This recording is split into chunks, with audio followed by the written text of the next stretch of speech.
Hi everyone, welcome to my channel from Bsc-3B. By the way, I am Archel Eliseo, and now I'm going to continue my topic and finals. My first topic is talisman for national stability. In his ideas been reduced to flowery speech of politicians and mediocre government officials who wrote quote his writings expressed their boring ideas.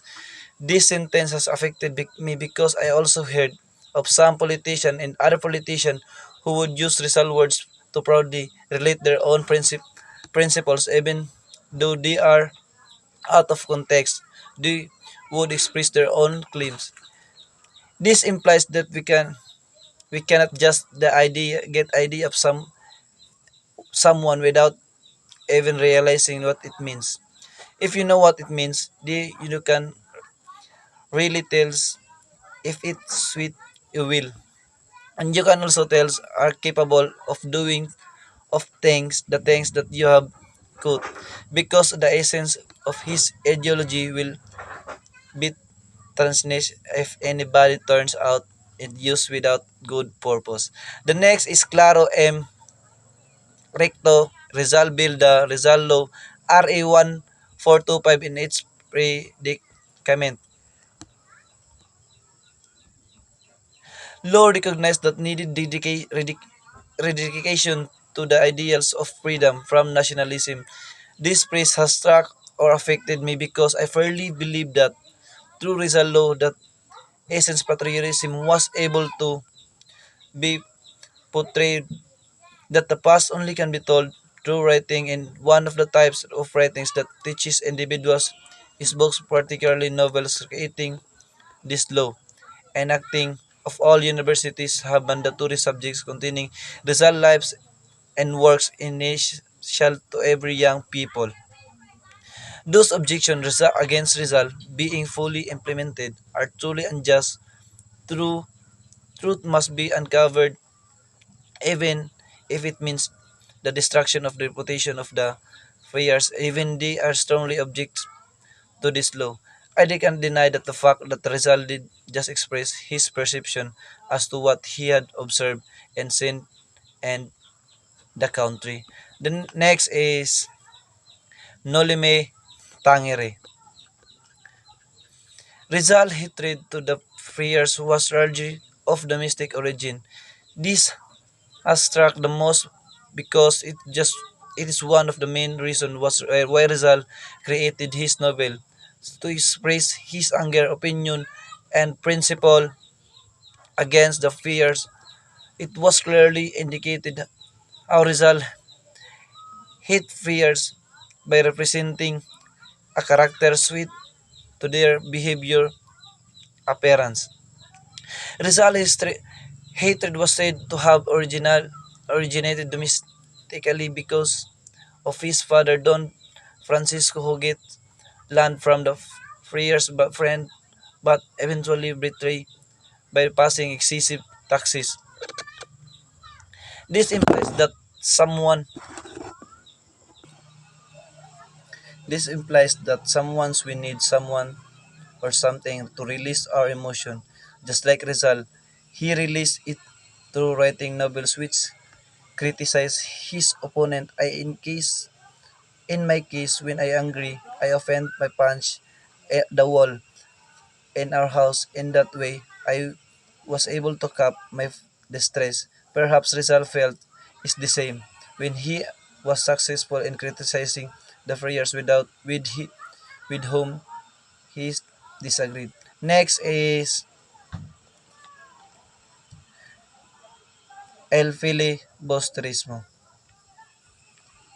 The government is arbitrary, cruel, and completely lacking sense of justice or responsibility without interest or trust in the people it is to govern.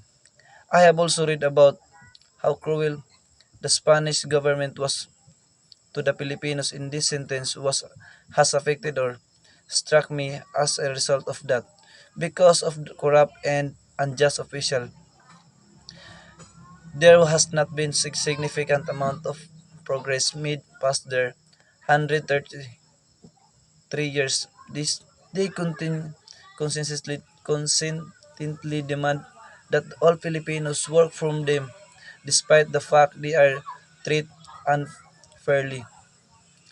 As a result, we owe the debt of gratitude to our country's heroes for the freedom we enjoy today, and that their effort should not go to waste in any way whatsoever. Whatever has been handed down to us from the generation before us needs to be guarded at all costs. Next is the vision of Father Rodriguez. The vision of Father Rodriguez, authorized by Dr. Jose Rizal, is a satire that consists of all dialogue between San Agustin and Friar Rodriguez. It was Rizal counterattack to Father Rodriguez's criticism of Rizal no limit Tangere. Reading this literature is somehow difficult for me how comprehend because it is, it contains a large scope understanding and religion, but I know what the Rizal wrote an excellent verse piece and for the disrespectful friar. I just realized that it was more than satisfying, self-fulfilling not to engage in childish encounters, but I'll try to pursue my desire to just live without having word with them. However, Rizal was indeed genius for creating such a masterpiece. He thought that sometimes we need to fight back necessary to show our enemy that we are not weaklings. Next is by telephone. Rizal wrote the play by telephone as brutal by the friar by the name of the father Salvador Font response to the friar's discrimination against Nolime Tangere and his role in starting to campaign have Nolime Tangere banned this like early work. The vision of Father Rodriguez was very good piece for using counterattack of to criticism. I believe that Rizal is not able to blame writings such as disrespectful masterpiece because they are want to initiate the practice.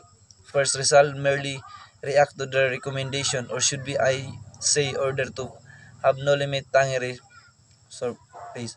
At the end, I still manage to realize that it is not good to argue with people older than you or even younger than you. If you are on the wrong side, I need to swallow my pride and apologize or simply retract from my mistake. But again, so as a result by telephone, it was well crafted as a weapon for enemies like friars. Last but not the least is Rizal letters to Father Pastels. Among Rizal works, I think this piece has greater attributes to his intelligence and bravery. It is because written in every letter for the Father Pastels, he is in favor of Rizal, especially in his retraction controversy.